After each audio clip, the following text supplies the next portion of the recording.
네, 제목은 높은 마음, 낮은 마음이고요. 고린도전서 12장 1절에서부터 11절까지의 말씀입니다. 형제자매 여러분, 신령한 은사들에 대하여 나는 여러분이 모르고 지내기를 바라지 않습니다. 여러분이 아는 대로 여러분은 이방 사람으로 있을 때에는 이리저리 끄는 대로 말 못하는 우상 앞으로 끌려다녔습니다. 그러므로 나는 여러분에게 알려드립니다. 하나님의 영으로 말하는 사람은 아무도 예수를 저주를 받아라 하고 말할 수 없고 또 성령으로 감동하지 않고서는 아무도 예수는 주님이시다 하고 말할 수 없습니다. 은혜의 선물은 여러 가지지만 그것을 주시는 성령은 같은 성령이십니다. 섬기는 일은 여러 가지지만 같은 주님을 섬깁니다. 일의 성과는 여러 가지지만 모든 사람 안에서 모든 일을 이루시는 분은 같은 하나님이십니다. 각 사람에게 성령을 나타내시는 것은 공동의 이익을 얻게 하시려고 하시는 것입니다. 어떤 사람에게는 성령으로 지혜의 말씀을 주시고 어떤 사람에게는 같은 성령으로 지식의 말씀을 주십니다. 어떤 사람에게는 같은 성령으로 믿음을 주시고 어떤 사람에게는 같은 성령으로 병 고치는 은사를 주십니다. 어떤 사람에게는 기적을 행하는 능력을 주시고 어떤 사람에게는 예언하는 은사를 주시고 어떤 사람에게는 영을 분별하는 은사를 주십니다. 어떤 사람에게는 여러 가지 방언을 말하는 은사를 주시고 어떤 사람에게는 그 방언을 통역하는 은사를 주십니다. 이 모든 일은 한 분이신 같은 성령이 하시며 그분은 자기가 원하는 대로 각 사람에게 은사를 나누어 주십니다. 제가 같은 부분을 한 두 번 정도 설교를 하는 것 같은데요. 그만큼 저는 이제 중요하다라고 하는 것을 보통 기본이 되는 밑바탕에 깔아 놓으면 좋다고 생각되는 부분을 저는 중요하다고 생각을 해요. 말을 투명하게 하는 거, 진실되게 말하는 거, 추측하지 않고 말하는 거, 공동체의 가장 기본이라고 생각하는 것이 고린도전서의 얘기가 되고 있고요. 그리고 교만하지 않은 낮은 마음이 무엇인지에 대해서 이야기하고 있는데, 이런 제가 설교를 했던 내용을 이미 한번 들었던 내용을 빼고 얘기하라고 한다면 한마디도 할 게 없어요. 수많은 설교자들이 얘기를 했던 것임에도 불구하고 가장 기본 또 기본이라고 생각하고 이것이 없으면 사실은 공동체는 설 수 없다라고 생각되는 부분이 바로 이 부분입니다. 은사를 겸손한 마음으로 사용하는 것, 그 부분입니다. 이게 고린도전서의 전반적 이슈고요. 사실은 모든 교회가 가지고 있어야 될 태도이기 때문에 그렇습니다. 고린도전서를 보면 스스로 높다고 생각하는 과거에 우리 한국교회가 잘 쓰지 않는 말을 썼는데 자고한다, 스스로 높인다, 교만하다는 것이죠. 그렇게 스스로 생각하는 사람들이 있었던 것 같고 그들이 지속적으로 문제를 일으켰던 것 같거든요. 그러니까 은사를 마치 MBTI 같이 나의 성향은 이거다, 나의 은사는 이거다라고 주장하는 사람들이 있었던 것 같습니다. 그리고 그것이 이제 낮다, 우월하다, 스스로 높이는 거죠. 교만하게도 그랬던 사람들이 있는 것 같아요.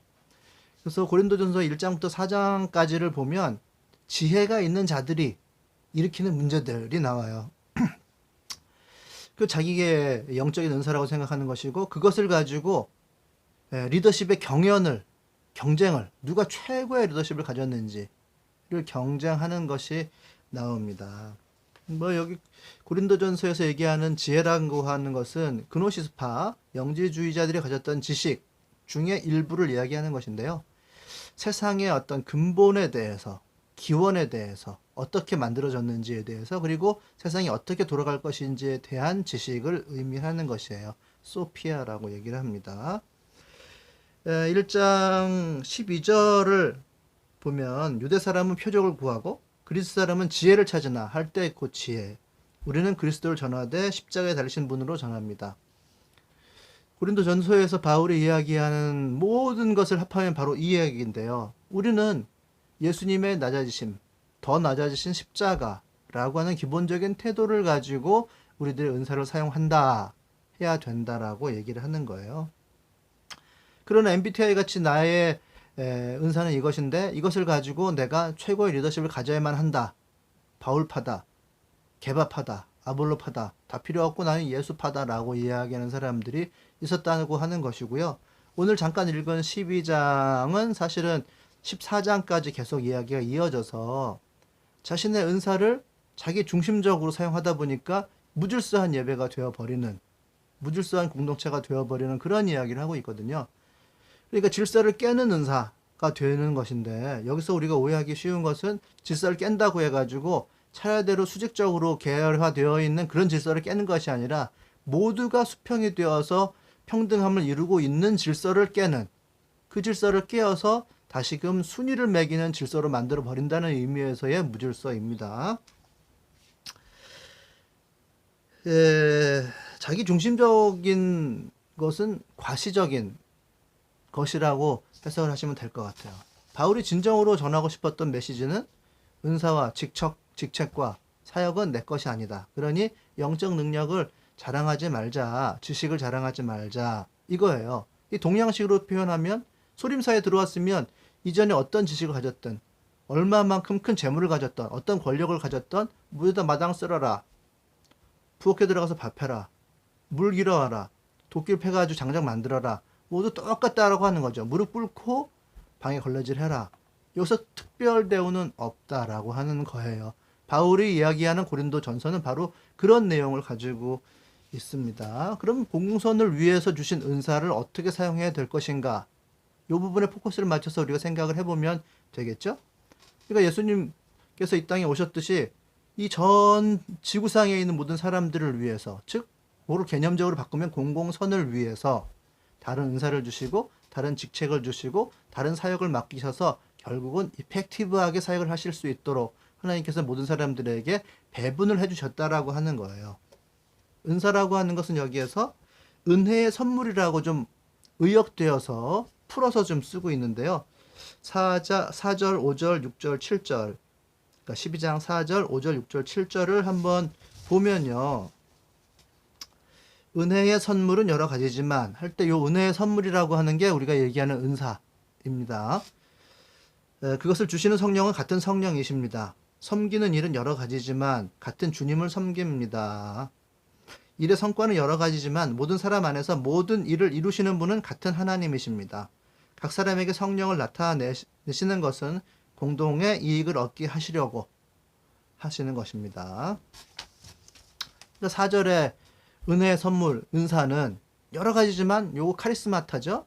같은 성령께서 주신다라고 하는 거죠. 5절에 여러 가지 직책, 디아코니아, 집사들이 행하는 일, 디아코니아, 섬기는 일은 여러 가지지만 같은 하나 되신 주님이 받으신다라고 하는 거예요.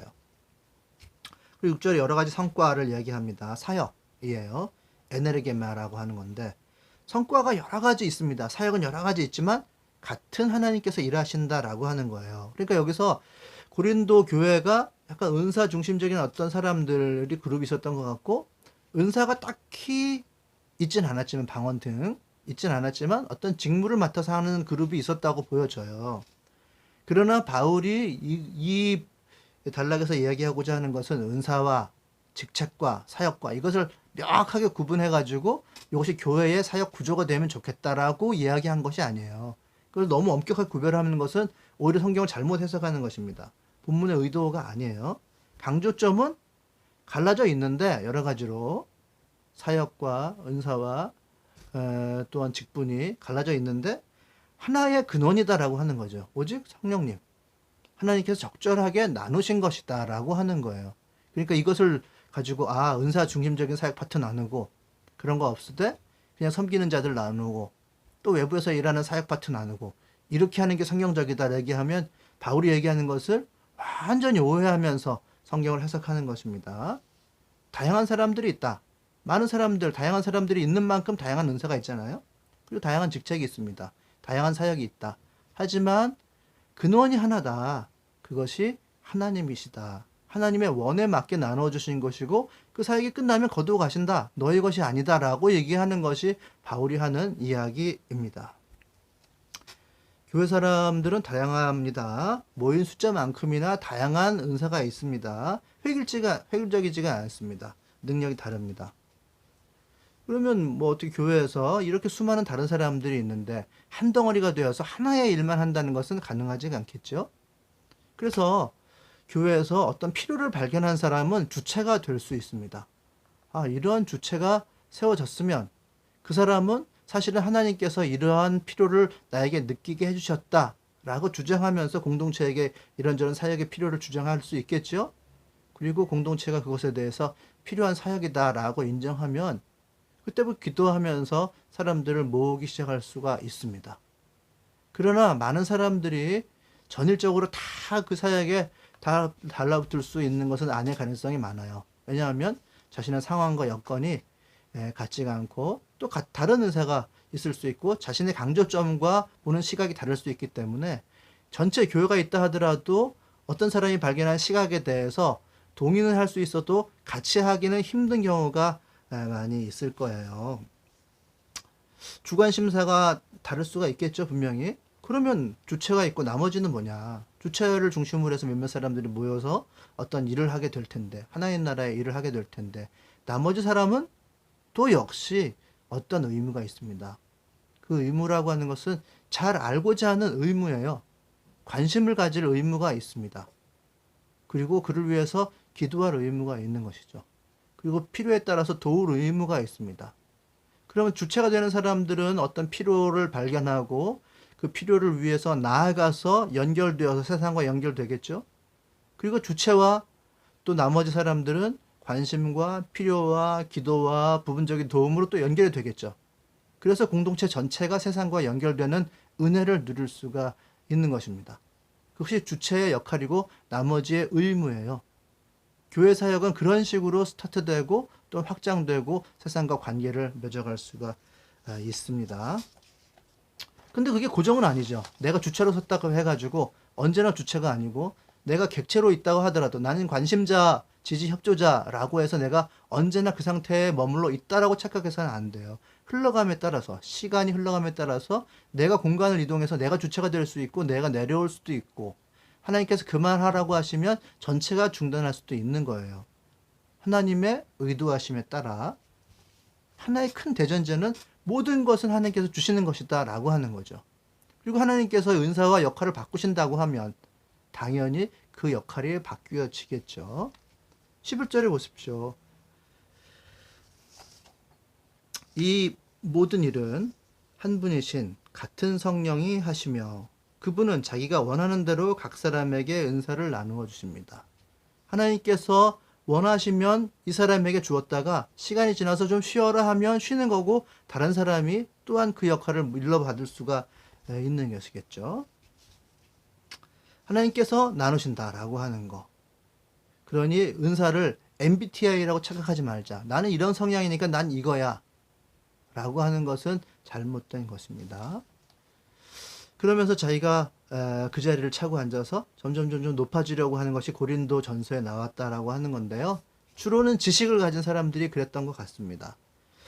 당시에 인텔리들은 지식과 더불어서 어떤 영적인 표현, 자기를 통해서 신이 드러나는 것을 어떤 교양으로 여겼던 것 같아요. 그래서 많은 사람들이 방언을 하는 것을 교양으로 여겼던 것 같습니다. 지식과 더불어서, 지혜와 더불어서 방언하고 영적인 능력을 표현하는 것을 엘리트의 교양으로 생각하고 살았던 것 같고 그것이 교회에 들어와서 많은 문제를 일으켰던 것 같아요. 그러나 바울이 얘기하는 것은 낮은 마음을 이야기하는 거죠. 결국 기준이 뭐냐? 예수의 마음입니다. 이렇게 얘기를 하고 있어요. 그것이 12장 1절, 2절, 3절에 나옵니다. 형제자매 여러분, 신령한 은사들에 대하여 1절이에요. 신령한 은사들에 대하여 나는 여러분이 모르고 지내기를 바라지 않습니다. 여러분이 아는 대로 여러분은 이방 사람으로 있을 때에는 이리저리 끄는 대로 말 못하는 우상 앞으로 끌려 다녔습니다. 그러므로 나는 여러분에게 알려드립니다. 하나님의 영으로 만한 사람은 아무도 예수는 저주를 받아라 하고 말할 수 없고 또 성령으로 감동하지 않고서는 아무도 예수는 주님이시다 하고 말할 수 없습니다. 1절 같은 경우는 그 신령한 은사들에 대하여라는 표현이 있는데 여기서 신령한 은사들 이것은 좀 의역인 것 같아요. 실제로는 신령한 은사가 아니고 은사라고 하는 것은 하나님께서 주신 사람에게 주신 하나님의 사역을 위한 능력이잖아요. 여기서는 그와 같은 표현은 아니고 사실은 세상에서 사람들이 초능력이다라고 생각하는 어떤 그런 부분에 대해서 얘기를 하고 있는 거예요. 초자연적인 부분에 대해서 여러분들이 모르고 지내면서 죄를 짓기를 바라지 않습니다. 이렇게 표현하면 조금 더 맞을 것 같습니다. 즉 영적인 어떤 그 영역에 대해서 이해가 없어서 무지해서 죄를 짓고 살지는 맙시다. 그런 무지가 나의 잘못된 생활을 낳습니다. 라고 이야기하는 거예요. 그래서 2절을 보시면 여러분이 아는 대로 여러분은 이방 사람으로 있을 때에는 크리스찬이 되기 전에는 모두 이방 사람이었죠. 이리저리 끄는 대로 말 못하는 우상 앞으로 끌려다녔습니다. 이방인이었을 때, 예수를 몰랐을 때 이러한 영적인 능력에 혹해서 이리 끌려다니고 저리 끌려다니고 했다는 거죠. 어떤 지식에 혹해서, 어떤 지혜에 혹해서, 어떤 방언의 능력에 혹해가지고 자랑하고 과시하고 교만한 마음을 가져서 여기서 드러내고 저기서 자랑하고 여기 모임 가지고 이렇게 하고 다녔습니다. 여러분이 이런 거예요. 그러나 바울이 얘기하는 것은 진짜 우리가 필요한 것은 하나님께서 우리들에게 주실 수도 있고 가져가실 수도 있고 나에게 주었다가 저 사람에게 주실 수 있는 그런 은사인데 그것은 바로 은혜의 선물입니다 하는 거예요. 내 것이 아닌 은사, 은혜의 선물. 그 구별점이 뭐냐 하면 예수님이다라고 하는 거죠. 성령의 영감으로 예수님을 나의 주인으로 고백하는 것이다 라고 얘기하는 것입니다. 그런 초자연적인 것을 내가 사용하려고 받으면 나는 교만해지겠지만 내가 예수의 종으로서 그것을 받으면 겸손해지겠죠. 예수님을 따라다니면서 내 것이 아니라 그저 사용하려고 하나님께서 나에게 잠깐 맡겨놓으신 것이라고 은사를 이해할 수가 있겠죠. 예수님이 어떤 분이십니까? 가장 높으시잖아요. 더 올라갈 데가 없이 높으신 하나님이십니다. 그러나 우리와 하나 되시기 위해서 가장 낮은 자리에 오셨고 또 십자가에 못 박혀 죽으시기까지 더 내려가셨잖아요. 가장 부유하신 분이십니다. 이 모든 것이 하나님의 것이고 예수님의 것이고 예수님께서 창조하신 것입니다. 그러나 그분이 아무것도 없는 이 자리에 오셔서 아기로 태어나셔서 우리와 하나 되어 주셨다라고 하는 거죠. 그분이 나에게 오셔서 우리들 모두에게 오셔서 우리와 친구 되어 주시고 이 세상에 구원을 주실 분으로 이 땅에 오셨다라고 하는 거죠. 가장 높으신 분이 가장 낮은 것으로 겸손한 모습으로 오셨습니다. 우리가 얼마나 외롭고 가난해요. 살고 살아가다 보면 인생이 혼자 사는 것은 불가능한가 보다 이렇게 느껴지는 어느 순간이 와요. 그럼 나를 도와줄 사람이 어디 없나? 이러다 큰일 나겠는데? 그럴 때 예수를 만나고 예수와 함께 친구로 지나다 보면 인생이라는 것이 바로 이거구나. 새로운 생명이라고 하는 게 바로 이런 얘기구나. 내가 이렇게 외롭고 힘들게 살았나? 이제 다시 원점으로 돌아가서 다시 한번 스타트하고 싶어. 나 고향으로 다시 돌아가서 예수님하고 같이 한번 살아볼래. 예수님 나의 주인으로 고백합니다. 내가 하나님 따라 살겠습니다. 예수님 이 땅에 오신 목적을 그대로 나도 한번 구현하며 살아볼래요. 이렇게 얘기하는 게 내가 예수님을 나의 주인으로 고백하는 거거든요. 내가 주님을 따라가겠다고 그분을 닮겠다고 고백하는 거. 그랬을 때 그래? 그거 쉽지 않은데? 그럼 너는 이런 영역에서 나를 한번 따라가 봐 하고 주시는 것이 은혜의 선물, 즉 은사라고 하는 것입니다. 내가 예수님을 하나님의 아들이고 나의 친구라고 그리고 나의 주인으로 고백한다는 것은 그냥 내 입으로 되지 않는 거예요. 내가 선택해서 되지 않는 거예요. 그것은 하나님께서 나에게 영으로 다가오셔서 내 마음을 만지셨을 때 가능한 것입니다. 이 나의 고백이라고 하는 거, 내가 예수님을 나의 주인으로 고백한다라고 하는 것은 정말 선물이죠. 어떤 사람에게 눈에 보이지도 않는 예수님을 주인으로 고백하라고 얘기했을 때 받아들이는 사람이 몇 명이나 되겠습니까? 예수님께서 가장 낮은 자리에 오셨다, 가장 가난한 자로 오셨다라고 했을 때 가난한 사람이 예수님을 100% 받아들이나요? 그렇지 않죠. 어떻게 하다 보니까 내가 예수님을 만나게 해서 예수와 하나 되게 되었는데 그것은 내가 선택하는 것이 아니에요. 그것은 하나님께서 나에게 주신 선물인데 그와 같은 관계를 밟아가고 그런 과정을 밟아가기 위해서 하나님께서 나에게 주신 여러 가지 선물들과 상황과 조건들로 인해서 드디어 내가 예수를 만났을 때 그와 같은 고백을 할 수가 있습니다. 그게 그런 얘기죠. 3절. 하나님의 영으로 말하는 사람은 아무도 예수는 저주를 받아라 하고 말할 수 없고, 예수를 저주하라고 얘기하던 시대가 아니었어요. 이것은 바울이 가상으로 만든 겁니다. 영으로 말하는 사람은 예수를 저주받아라라고 얘기를 할 수가 없다. 또 성령을 힘입지 않고서는 아무도 예수는 주님이시다 하고 말할 수 없습니다. 예수를 나의 주인이라고 고백하는 것은 성령의 감동에 힘입어서 그렇게 된다라고 하는 것이죠. 그렇게 해서 내가 예수님께 은혜를 입은 자가 되고 또 은사를 나누어 받은 사람이 되는데, 그게 혼자가 아니라는 거예요. 개인이 받은 게 아니라고 하는 것이고, 하나님께서는 나누어 주신다. 즉 공동체가 같이 나누어 받는다. 때문에 이걸 내가 받았다고 내가 높아지고 내가 자고하고 내가 교만하는 것이 아니라 하나님께서 배당해 주시는 것이기 때문에 겸손하게 그것을 그저 사용할 뿐이죠. 하나님께서는 공동체 모든 사람에게 이 은사를 나누어 주십니다. 그러나 모든 사람이 n분의 1씩 받았다고 생각할 수는 없겠죠. 뭐 그릇이 따로 있고 상황에 따라 좀 더 다르니까, 하나님께서 모든 것을 파악하고 계시니까 그런 상황과 조건과 그릇에 맞게 은사를 나누어 주실 겁니다. 그것을 상호 보완적으로 나누어 주셨다고 표현할 수 있을 것 같아요. 그릇이 크면 작은 사람들보다는 좀 더 많이 일을 해야 되겠죠. 그리고 작은 사람들은 점점 커질 테니까 나중에는 동등하게 이룰 수 있겠죠. 상황이 도저히 안 되는 사람들도 있을 거 아니에요. 그런 사람들은 아직까지 일할 수 없을 테니까 그럼 나중에 줄게 하실 수 있을 겁니다. 그럼 나중에 직분을 맡아서 할 수가 있겠죠. 뭐 그렇지 않을 수도 있고요. 뭐 가장 좋기는 조금씩 나누어서 하면 좋을 것 같습니다. 조금씩. 그러니까 이렇게 생각할 수가 있겠죠. 우리가 하나님께서 나누어 주신 일들은 아주 힘들고 어려운 일이라기보다는 작은 일들에 충성하면 하나님의 뜻을 이룰 수 있는 은사, 영역, 직분, 사역이 될 가능성이 굉장히 많습니다. 십시일반식으로 말 한마디를 거두는 것에서도 하나님께서는 그의 뜻을 이루신다라고 하는 것이 너무나 분명해요. 저는 과거에 이전에 교회에서 많은 분들과 함께 봉사를 할 수 있는 기회가 있었는데, 신촌의 어떤 미혼모들을 돌보는 곳에 가서 제가 사람들과 함께 일을 한 적이 있었습니다. 그러나 미혼모들이 있는 곳이기 때문에 저 같은 젊은 사역자가, 남성이 가가지고 거기에서 일하는 것은 불가능했어요.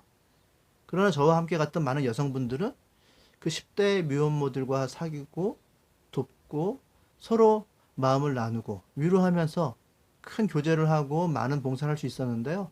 그 여성의 마음을 가지고 있다라고 하는 거, 공감할 수 있는 마음을 가진다라고 하는 거, 어떻게 생각하면 작은 부분일 수도 있습니다만은 거기에서 놀랍게 하나님께서 일하도록 하셨고, 저는 상대적으로 뒤에서 인솔하면서 뒤에서 그냥 인솔하고 데리고 가고 데리고 오는 그런 정도의 역할을 하게 하셨던 것 같아요.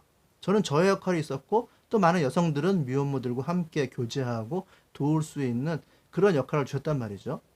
바로 그것이 은사의 배분이라고 하는 것입니다. 또한 이의 사역도, 일의 효과도 하나님께서는 주관하시는 거예요. 그러니까 하나님의 뜻에 맞게 하나님의 시각으로 일의 결과를 바라보는 것도 저는 너무나도 중요하다고 생각을 합니다. 때로는 우리가 사소한 일이라고 여겨지는 부분이 있을 수가 있어요. 그러나 사소한 일이라고 하는 것이 하나님께서 우리들에게 맡겨주셨다고 하는 것은 사실은 사소한 일이 아니라 거룩한 신성으로 우리들에게 나누어 주신 것이죠. 그것을 경시할 때도 있고 그걸 형식적으로 할 때도 있을 수 있습니다. 하나님께서 나누어 주신 일이라면 사소한 일은 아닌 거죠. 뭐 위대한 일이라고 할 수가 있을 것 같아요. 한번 청소하는 것, 한순간 말 한마디 거두는 것, 뭐 인사를 하는 것 등인데요.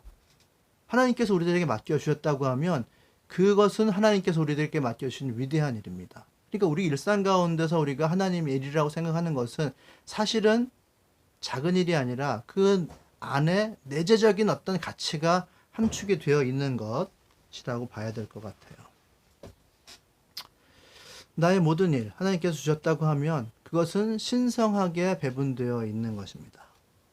그래서 그것을 사소한 것을 사소하게 보는 것이 아니라 하나님의 시각으로 보는 것이 굉장히 중요할 것 같고, 여러분들 그런 어떤 큰 일을 하는 사람들, 그런 교회를 보시잖아요. 그리고 어떤 사람들은 작은 일에 충성합니다. 그러나 그것을 우리가 공평하게 보는 시각은 있어야 돼요. 큰 일을, 오, 대단해. 언제 저거 하지? 내가 가지고 있는 일은 너무 작아. 야, 이 보잘것없어. 사소해가 아니라 큰 것은 큰 일 맞아요. 작은 일은 작은 일 맞습니다. 그러나 그것의 내재적인 가치를 보면서 그것을 공평하게, 그것은 그것, 이것은 이것, 모두 하나님께서 주신 일이야 라고 볼 수 있는 시각이 필요합니다. 하나님께서 주신 일을 공평하게 바라보는 시각이 너무 중요해요. 그러면 묻혀있는 작은 일을 보고 그것에서 기뻐하고 감사하는 마인드를 키울 수가 있습니다.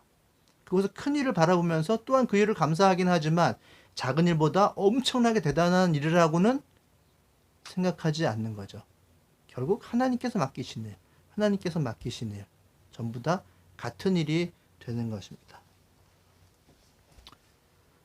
그래서 하나님의 일을 하는, 위대한 일을 하는 사람들은 모두 다 위대한 사람들인데요. 그것은 위대한 일을 해서가 아니라 작은 일의 가치를 발견했기 때문이에요.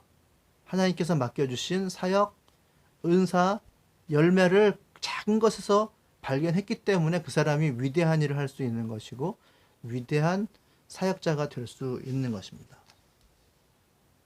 위대하라고 하는 것, 하나님께서 맡겨주신 일을 했다라는 것 이상의 뜻은 없어요. 하나님께서는 은사를 그렇게 고르게 나누어 주십니다. 때문에 작은 일을 우리들에게 맡기실 가능성이 많아요. 한 사람에게 엄청난 큰 일을 맡기신다기보다도 각 사람에게 조금한 일을 했을 때 그것이 모여지면 하나님께서는 이것의 이름은 뭐야? 라고 이름 붙여줄 텐데 그것을 위해서 한 사람 한 사람이 다 작은 일을 귀중하게 생각할 수 있는 그런 마인드가 필요한 것이죠. 네, 오늘 저는 이 높은 마음과 낮은 마음이라고 하는 제목을 붙여서 말씀드렸는데 굉장히 중요한 말씀이라고 생각하고 다시 한번 제가 작다한 것을 빼고 딱 핵심적인 것만 추려서 다시 한번 말씀드려야 되겠다 생각해서 다시 한번 녹화를 했어요. 그래서 여러 가지 잔가지들을 빼고 딱 필요한 부분들만 여러분들과 함께 나누었습니다. 고린도전서 12장 1절에서부터 11절까지 겸손한 마음으로 예수를 나의 주인이라고 고백한 상태에서 내가 하나님을 따르기 위해서 꼭 필요한 것들을 주시는데 그것이 은혜의 선물, 은사라고 하는 것이고 그것은 때로 사소해 보일 수도 있으나 그것을 하나님의 일이라고 바라보는 시각이 너무나도 중요하다라고 하는 거 여러분들과 함께 같이 나누었습니다. 네, 감사합니다.